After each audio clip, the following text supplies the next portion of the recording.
Sinyal rencana kenaikan bahan bakar minyak jenis Pertalite dan juga solar ini semakin menguat, terutama setelah adanya berbagai upaya berupa bantalan sosial yang sedang digodok begitu oleh pemerintah bagi masyarakat. Dan kita akan langsung membahasnya bersama dengan Yusuf Randy Manilat yang merupakan peneliti di Center of Reform on Economics Indonesia. Selamat malam, Mas. Baik, ini sudah ada Mas Yusuf Randy, sudah ada di sini bergabung. Saya akan langsung tanyakan kepada Mas Yusuf. Mas Yusuf, ketika kita melihat ada sejumlah bantalan sosial yang disiapkan oleh pemerintah, tadi disebutkan ada BLT, ada bantuan subsidi upah, ada juga subsidi transportasi begitu. Hal ini dilakukan untuk tetap menjaga daya beli masyarakat di saat memang sinyal naiknya harga BBM ini menguat begitu. Menurut Anda, apakah adanya mekanisme bantalan sosial ini dinilai sudah bisa cukup untuk bisa mengatasi tanda kutip kenaikan harga BBM yang nantinya mungkin akan ditetapkan oleh pemerintah? Ya, kalau melihat dari nominal bantuan yang akan diberikan pemerintah, sebenarnya nilai ini relatif mirip dengan bantuan sosial tunai yang disalurkan pemerintah di tahun lalu. Dan kalau belajar dari tahun lalu, bantuan sosial tunai itu merupakan salah satu faktor yang berhasil menjaga daya beli masyarakat. Untuk kemudian kita ketahui bersama pada saat itu pertumbuhan konsumsi masyarakat berada pada level yang relatif lebih baik jika dibandingkan dengan tahun 2020. Nah, hanya saja kalau kita berbicara konteks tahun ini, memang salah satu tantangan yang kemudian bisa mempengaruhi cukup atau tidaknya bantuan ini adalah seberapa tinggi inflasi akan terjadi. Kalau kita bicara misalnya saat ini inflasi sudah relatif lebih tinggi jika dibandingkan dengan tahun lalu. Kemudian ada faktor kenaikan dari harga BBM. Dan jangan dilupakan juga ada faktor dari potensi pendorong dari harga bahan pangan ya. Yang saat ini kita rasakan sudah mengalami peningkatan. Jadi kalau dikembalikan kepada pertanyaannya apakah kemudian bantuan ini cukup, menurut saya ini akan tergantung dari seberapa mampu pemerintah menjaga ya level inflasi untuk tidak kemudian meningkat sangat signifikan sampai dengan periode bantuan ini selesai gitu ya. Karena kalau kita melihat di sudah faktor inflasi dari BBM saja kan sudah tinggi. Nah, sekarang kita tinggal melihat apakah kemudian pemerintah mampu menekan kenaikan harga di komoditas pangan. Jadi kalau seandainya di komoditas pangan ini bisa ditekan, harapannya tentu bantuan ini bisa relatif cukup untuk kemudian menjaga daya beli masyarakat kelompok tertentu.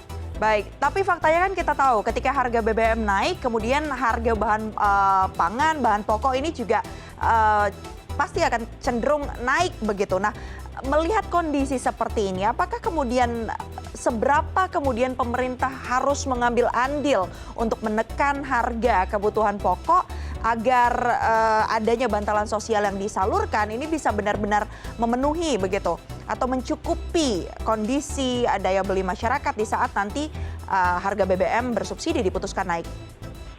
Iya, yang pastinya pemerintah perlu fokus ke komoditas pangan strategis yang mempunyai kontribusi besar ya dalam penyumbang inflasi. Nah, bagaimana kemudian pemerintah bisa mengambil perannya? Beragam hal bisa dilakukan, termasuk di dalamnya mengawasi alur distribusi komoditas pangan strategis tersebut ya.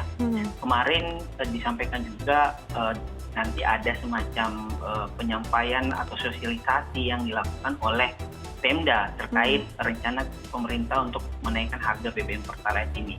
Namun menurut saya selain sosialisasi untuk harga kenaikan kebijakan ini, yang juga tidak boleh dilupakan pemerintah perlu melakukan koordinasi dengan pemerintah pusat dalam menjaga alur distribusi, kemudian produksi komoditas pangan strategis.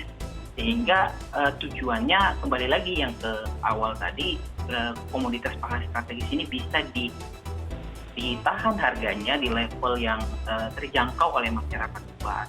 Jadi menurut saya di situ titik kuncinya, dan juga menurut saya juga tidak terlepas dari seberapa besar gitu ya jumlah bantuan yang diberikan pemerintah. Artinya meskipun sudah jelas sekarang berapa, tetapi menurut saya perlu dipertimbangkan kembali kalau misalnya melihat jumlah potensi yang seharusnya juga bisa menerima bantuan ini gitu. Jadi menurut saya jangan dibuat kaku, dibuat fleksibel ketika misalnya nanti di kemudian hari ternyata bantuan ini misalnya dirasa belum mencukupi, menurut saya pemerintah perlu membuka opsi untuk kemudian menambah bantuan, entah itu dari jumlah bantuannya atau nominal bantuan ataupun jumlah penerima bantuan. Baik, kalau sejauh ini kan pemerintah memang sudah menyatakan akan segera menyalurkan 24,17 triliun ya Mas ya, untuk bantalan sosial terkait dengan wacana atau rencana kenaikan harga BBM.